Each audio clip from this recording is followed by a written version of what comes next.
হিরণ্যাক্ষ যখন পৃথিবীকে জলে ডুবিয়ে দিয়েছিল, তখন আমি বরাহ অবতার রূপে পৃথিবীর উদ্ধার করেছিলাম। নরসিংহ অবতার রূপে আমি হিরণ্যকশিপুর বধ করেছিলাম। আমি বামন অবতার রূপে রাজা বলিকে পাতাল লোকে স্থাপিত করি।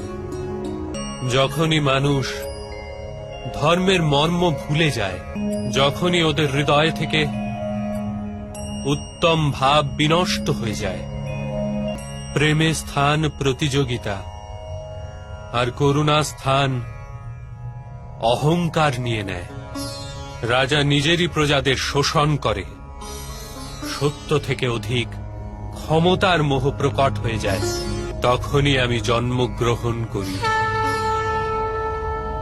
আজ আবার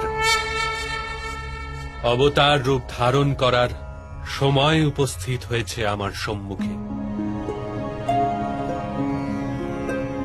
আপনারা দুজনে অনেক বলিদান দিয়েছেন ধর্মের জন্য।